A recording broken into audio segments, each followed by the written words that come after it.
என்ற எல்லாரும் கேட்பாங்க, ஏன்னா அவ்வளோ பெரிய பதவி விட்டுட்டு ஏன் வந்தீங்கன்னு கேட்பாங்க.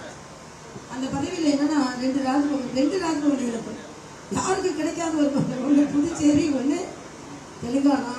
10-15 பணியாட்கள் என்னை சுற்றி, சமையல்காரங்க எல்லாம் சேர்ந்து 350 பணியாட்கள், செக்யூரிட்டி மாத்திரம் ஒரு 1000 பேர்.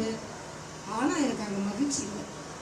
ஆனால் இங்கே அங்கே ஒரு பெரிய டைனிங் டேபிள் உட்காந்து விருந்து சாப்பிட்டா கூட அதில் இல்லாத மகிழ்ச்சி. அது நிற்கிறாங்க பாருங்க, அவங்க வீட்டுக்குள்ள போய் சாப்பிட்றதுல எனக்கு கிடைக்காம.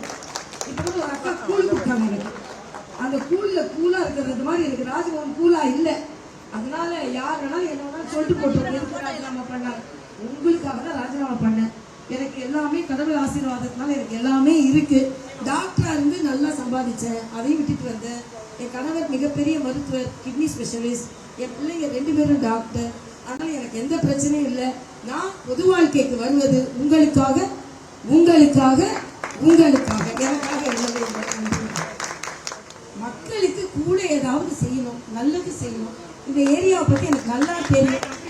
ஆமாம், ஏன்னா என்கிட்ட கேட்குறாங்க, ஏன் தென்சென்னையில் நிற்கிறீங்கன்னு கேட்குறாங்க. உங்களை மாதிரியே 40 வருஷமாக நான் தென்சென்னையோடு ஓட்டேன். நான் இருக்கிறது விருகம்பாக்கம் தொகுதி. ஆக தென்சென்னை ஓட்டுறதுதான் தென்சென்னையில் என்ன பிரச்சனைன்னு தெரியும். இங்கே தென்சென்னை எம்பிக்கு தெரியாது, தென்சென்னை ஓட்டுக்கு தான் தெரியும்.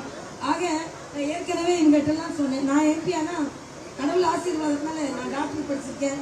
எங்கள் வீட்டுக்காரங்களே டாக்டர், என் பிள்ளைங்களாம் டாக்டர். நான் ஒரு அரசியல்வாதியோட மகன். 2 ஆளுநர் பதவியே பார்த்துட்டேன். எனவே எனக்கு பதவி ஆசைலாம் கிடையாது.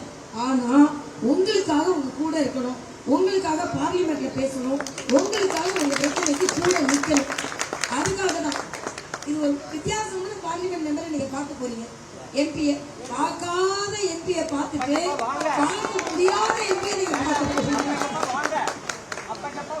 கட்டாயம் அப்பக்கப்ப வர்றதுக்கு தானே.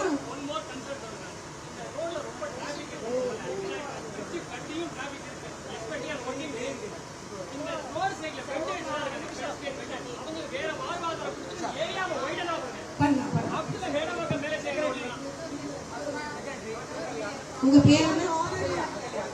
அகல்யா அசோசியேஷன் செக்ரட்டரி எழுதி கொடுத்துருக்காங்க.